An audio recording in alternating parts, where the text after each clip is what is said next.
E aí, tudo bem? Você sabe o que são medidas de dispersão? Então não sai daí que depois da vinheta a gente fala um pouco mais sobre essas medidas.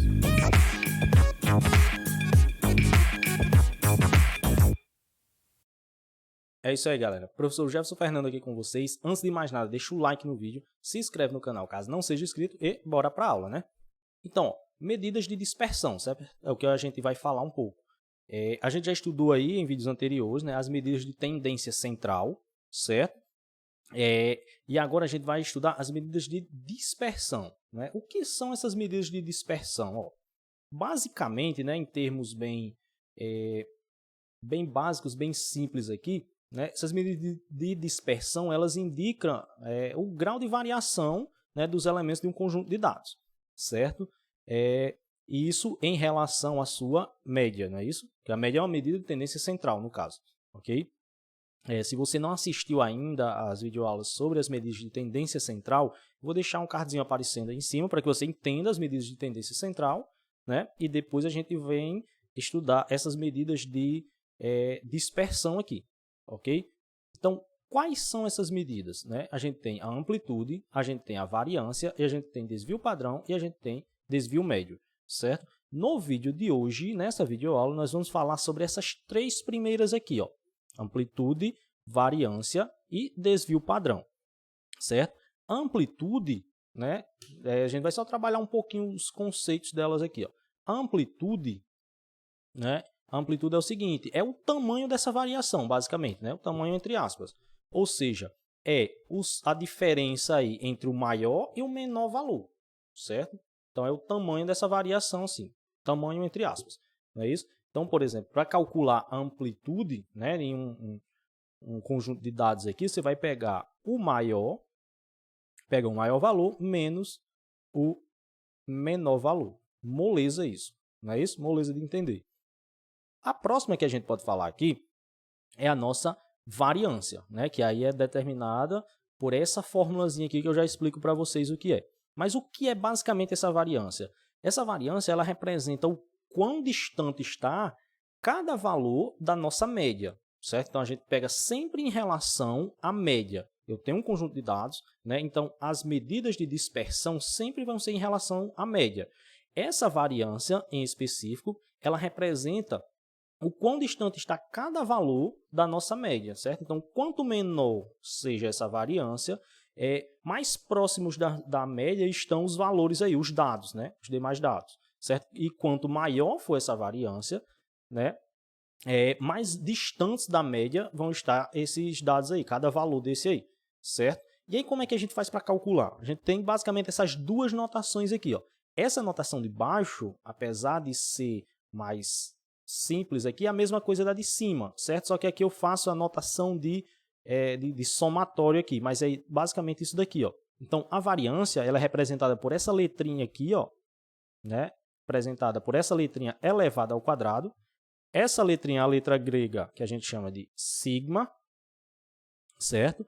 Então, ela é representada assim, ó, x1 menos x barra ao quadrado, mais x2 menos x barra ao quadrado, mais, né, reticências, mais xn menos x barra elevado ao quadrado. Esse x barra aqui, ó, representa nada mais, nada menos do que a média dessa organização de dados, certo? E o que representa cada um desses? x1, x2, x3 são os dados, né? São os dados aí. Então, por exemplo, você pega o primeiro dado, o primeiro valor aí, menos a média elevado ao quadrado, mais o segundo dado menos a média elevado ao quadrado, mais o terceiro dado menos a média elevado ao quadrado. E assim vai, né? O enésimo dado aqui menos a média elevado ao quadrado. Tudo isso dividido por n, e esse n aqui, ele representa o nosso número de dados, né, que vai ter aí na minha organização de dados, né? Então, nosso número de dados. Tranquilo? Então, se tiver 10 dados aí, então você vai dividir por 10. Se tiver 20 dados, você vai dividir por 20 e por aí vai, certo? Isso daqui é só uma maneira diferente de se escrever essa coisa aqui de cima, certo? Tranquilo? E o outro que a gente vai falar aqui é sobre o nosso desvio padrão, né? Basicamente, esse desvio padrão ele representa o seguinte, né? Ele representa o quão disperso ou quão uniforme está né, a nossa organização de dados em relação à média, né? Então, quanto maior esse desvio padrão, mais disperso está a nossa organização em relação à média. Quanto menor esse desvio padrão, mais uniforme é aquela organização de dados em relação à média, certo? Então, é basicamente isso a representação dele. E como é que é calculado? Tem esse negócio todinho aqui, né? Mas veja, é aquela mesma letrinha sigma, né? É aquela mesma fórmula que a gente tem lá, ó, só que está extraída a raiz quadrada. Basicamente é pegado o quê? Ó? É pegado isso daqui e esse 2zinho aqui passa para lá como raiz, né? Então, esse desvio padrão, ele é a raiz quadrada da variância, certo? Então, você obteve o valor da variância. Você extrai a raiz quadrada, você tem o desvio padrão, certo? Então, variância é representada por sigma ao quadrado, certo? E o desvio padrão é somente o sigma. Não é isso? É o quadradozinho aqui, ele passa aqui em forma de raiz, né? Falando matematicamente, ok? Vamos pegar um exemplo aqui para a gente fazer esses cálculos, né? Com números. Então, por exemplo, a gente tem essas notas aqui, né? Nota dessa aluna Maria em um certo ano letivo, né? Então, a gente vai calcular todos eles aqui. Primeiro, vamos calcular a amplitude. A amplitude é o mais fácil entre eles, né? É o menos trabalhoso. Então, você vai pegar o maior valor, que é 9, menos o menor valor, que é 4. Né? Então, a amplitude aqui é 5. Beleza? Então, determinei a amplitude aqui, certo? Para se determinar a minha variância, né? Para determinar a variância, a gente precisa antes determinar a média. Só consertar aqui, né, para determinar a variância, porque a variância ela é em função da média, ok? Então, vamos lá. Primeira coisa que você tem que fazer antes de determinar a variância, a média, certo? Antes de partir para a variância. Então, vai ser a média. Como é que eu calculo a média? Ora, média é aritmética simples. Eu somo todo mundo, divido pela quantidade de valores que tem, né? Então, vai ficar assim, ó, 4 mais 7 mais 8 mais 9. Não é assim? Então, somando todo mundo aqui, ó. Opa, peraí, estou esquecendo. Dividido por 4, né? Porque eu tenho 4 valores. Então, somando todo mundo aqui, é isso? Somando todo mundo aqui, 7 mais 4 dá 15, 19, com 9 aqui, 28. Confere? 28 dividido por 4, isso daqui vai dar 7. Então, essa aluna aqui, ela teve média 7, né? Esse 7 aqui, ele é aquele nosso x barra lá da fórmula da variância, certo? Então, x barra aqui vai ser 7 na fórmula da variância. Né? E aqui vai ser ó, o x1, o x2, o x3 e o x4. Beleza? Então, vamos lá. Vou pegar um espaçozinho em branco aqui. Não é isso? Vou pegar esse espaçozinho em branco aqui. Então, ó, a variância, que ela é sigma ao quadrado, meu sigma é meio feio, viu? Ficou pior. Sigma ao quadrado, né? Vai ser o quê?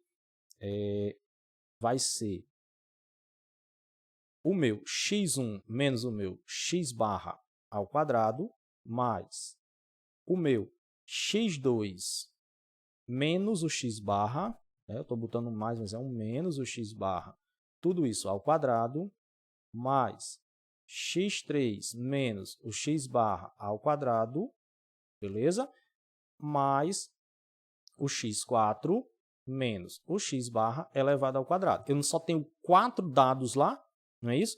E tudo isso vai ser dividido por 4, obviamente. Não é? Então, vamos lá. É o que dá mais trabalho de calcular esse daqui, né? Então, ó, esse sigma ao quadrado, né, que é a variância aqui, vai ficar assim.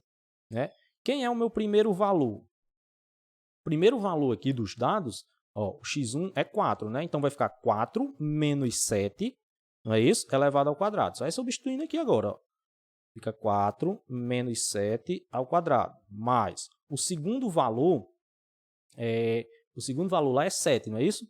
Então, vai ficar 7 menos 7 ao quadrado. 7 menos 7 ao quadrado. Mas, quem é o terceiro valor? É um 8, não é isso? 8 menos 7 ao quadrado.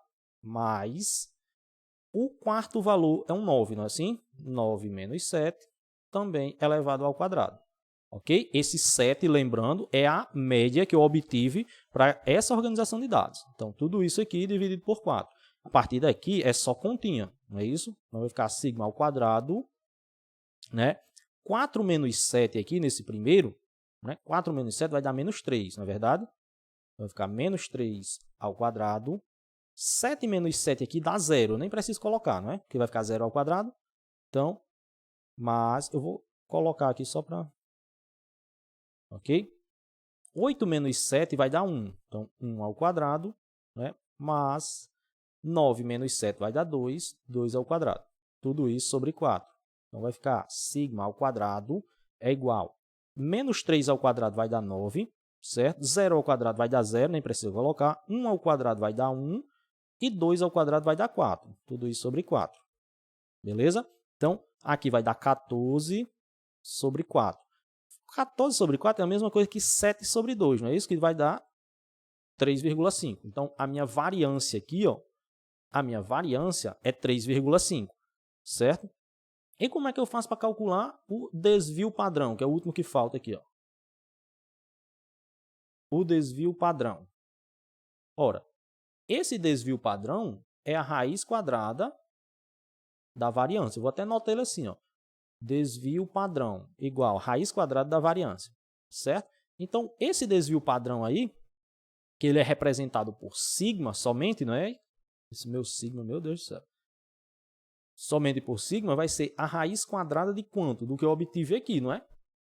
Do 3,5, então a raiz quadrada do 3,5. Fazendo uma aproximação aqui, isso daqui dá aproximadamente igual a 1, só voltar aqui, 1,87, certo? Uma aproximação para ele aqui, porque não vai dar uma raiz exata, certo? Então, meu desvio padrão aqui, 1,87. Então, tá aí a maneira de se calcular, né? Dá um pouquinho de trabalho, dá, principalmente se for muitos dados, não é isso? Mas é basicamente essas ideias aí que a gente tem de medidas de dispersão, né? São as medidas que representam a variabilidade desse conjunto, né? De um conjunto de dados aí em relação à sua média. Representa o quanto esses dados oscilam em relação a essa média, né? Oscilam aí em termos mais simples, para ver se a gente consegue entender um pouquinho melhor. Tranquilo? Então, qualquer dúvida aí pode deixar nos comentários que eu vou responder vocês, né? Não esquece de deixar o like no vídeo, se inscrever no canal caso não seja inscrito. Tchau, tchau e até a próxima aula.